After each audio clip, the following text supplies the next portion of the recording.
Hi. Supernatural prayer. Ephesians chapter 6, verses 18 and 19.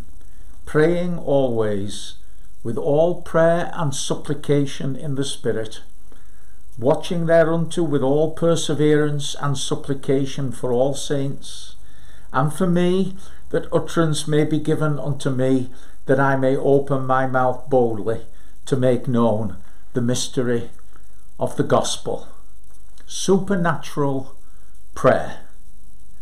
In 1967, I went to be the assistant to David Powell at a church in Rotherham. The church was alive and powerful. The preaching was on fire, and souls were being brought into the kingdom. And it didn't take me long to realise the secret behind it. It was twofold. It was preaching and prayer. Supernatural prayer. Powerful prayer. And I watched that church operate, and it was amazing how those people prayed. Was incredible. It was like this in verse 18. They prayed with prayer. They supplicated. They begged in the Spirit. They persevered and they supplicated. Friends, it was astounding to watch. And I'll never forget the first Saturday night prayer meeting that I went to. And I had been used to a certain kind of prayer meeting.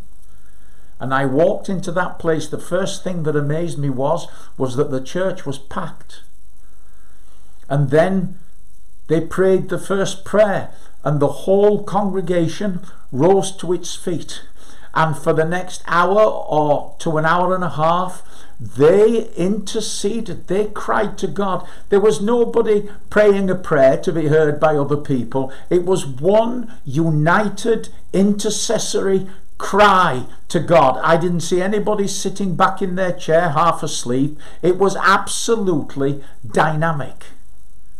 Sunday mornings began at 7:30 for an hour of prayer before breakfast, and then at 9:30 another hour of prayer before the morning service, and then on Sunday evening another hour of prayer before the evening service. They prayed all the time.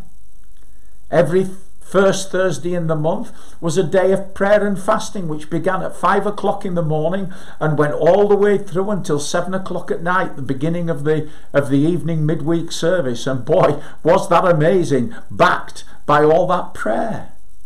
It was just the most explosive intercessory prayer, roar of prayer from hearts that were touched by the love of God.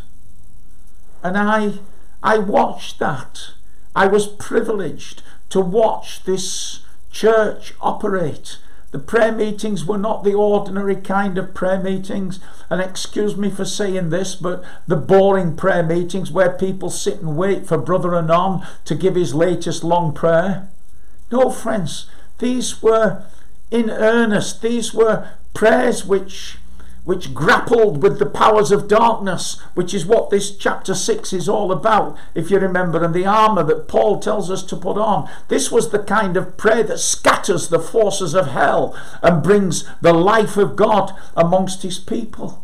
So for 5 years I watched as people got hold of God, and they got hold of God with one hand. This is what it seemed to me. They got hold of him with one hand, and they got hold of atheists and godless people, hostile people with the other, and they pulled them together with supplications and prayers and intercessions until they were kneeling at the feet of Jesus.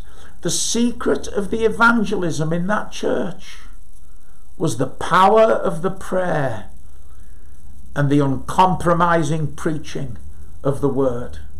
So when I left Rotherham after 5 years, it was my duty then to teach another group of people how to pray. And it wasn't easy, and it took a long time.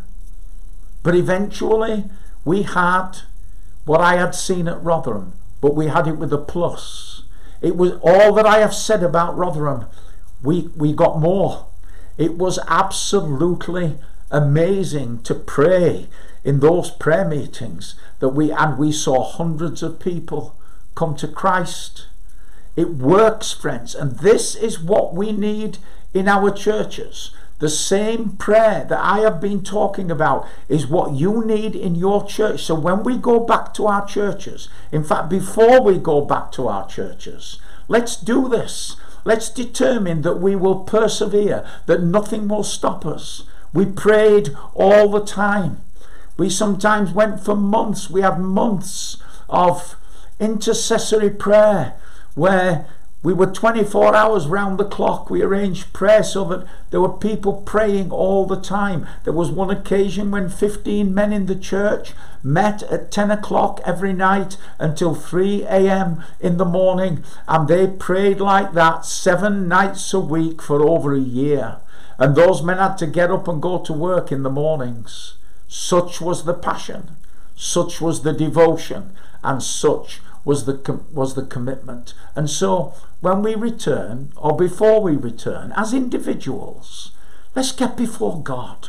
Let's intercede so that when we go back to a church that is practicing supernatural prayer.